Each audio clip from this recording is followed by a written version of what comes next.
अब हरियाणा को लेकर के क्या कहेंगे नीरज जी? क्यों हरियाणा में कुछ मुद्दे हैं जो बेरोजगारी, अग्निवीर और किसान आंदोलन, एमएसपी, ऐसे तमाम मुद्दे हैं और इन मुद्दों को लेकर के कहा जा रहा है कि बीजेपी वहां पे घिरी हुई है।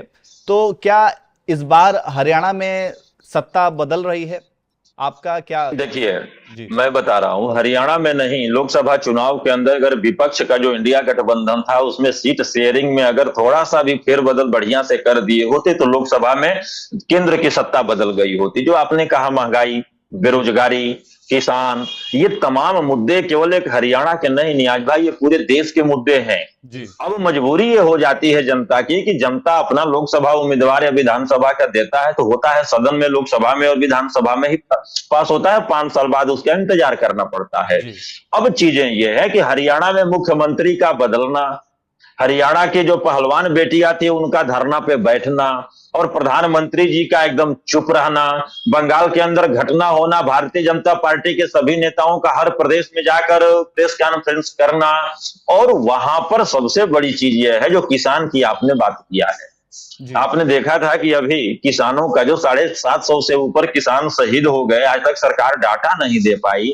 तो ये तमाम मुद्दे हैं और भारतीय जनता पार्टी को वहां पर बहुत ही मुश्किल पैदा करेगा और वहां पर फिर सत्ता परिवर्तन होने जा रहा है पूरी तरह से। ऐसा नहीं होता तो मुख्यमंत्री बदलाव, तमाम जितने मुद्दे आपने वहां के बताए पूरे देश के मुद्दे हैं, क्रमशः धीरे धीरे हर जगह हो रहा है। उसी में कोई वीरता से लड़ते हुए वीर गति को प्राप्त हो जाएगा तो जी। कोई वीरता से लड़ते हुए थोड़ा सा बच जाएगा।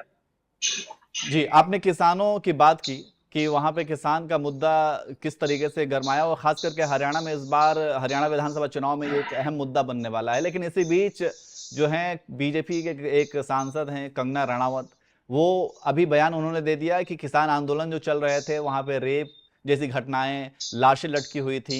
तो क्या इस तरीके के बयान कंगना रणावत के बीजेपी को नुकसान पहुंचा रही है वहां पे हरियाणा में?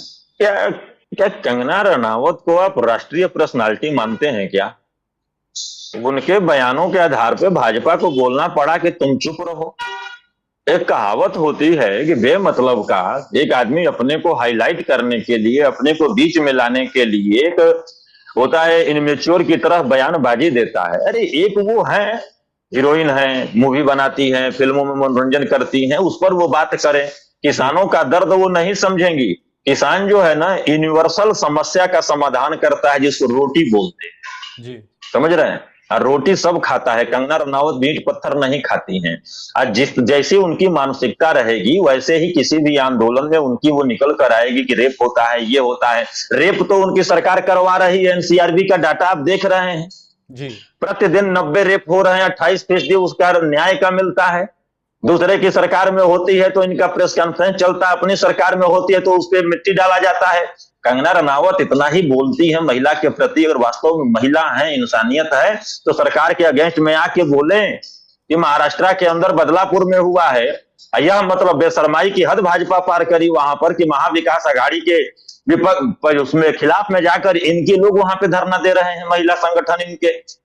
कंगना रनावत की बातों को मैं हल्का में लेता हूं, वो ऐसी पर्सनालिटी नहीं है कि उनकी बातों को मैं सीरियस लूं या बौद्धिकता से वो तो प्रोत नहीं है। लेकिन एक और उन्होंने बड़ा ही गंभीर आरोप लगाया था किसानों की, तो उन्होंने बात की। इसके अलावा उन्होंने ये कहा कि किसान आंदोलन में जो बांग्लादेश में हुआ, जो वहां पे अराजकता देखी गई, वैसे ही कुछ योजना बनाई जा रही थी, लेकिन शीर्ष नेतृत्व ने उसको होने नहीं दिया। और उन्होंने ये भी कहा कि उसके पीछे अमेरिका और चीन जैसे राष्ट्रों का भी हाथ था।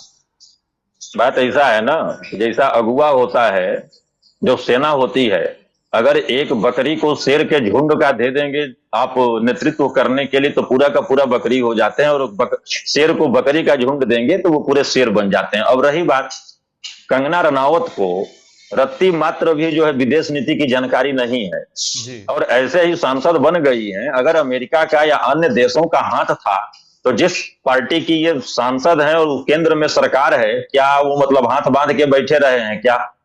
जी। आज देश में आजादी के बाद से पहली बार चल रहा है मोदी जी के सरकार में कि हमारे पड़ोसी किसी भी देश से अच्छे रिलेशन नहीं है।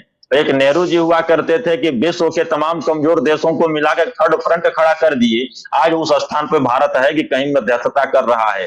तो कंगना रनावत की बात नहीं है, जैसा नेतृत्व करता होता है ना, बयानवीर है, वैसे ही नीचे के लोग बयान पे बयान दिए जा रहे हैं। उनको हल्का में लीजिए, उनको कोई राष्ट्रीय पर्सनालिटी मत घोषित कर दीजिए।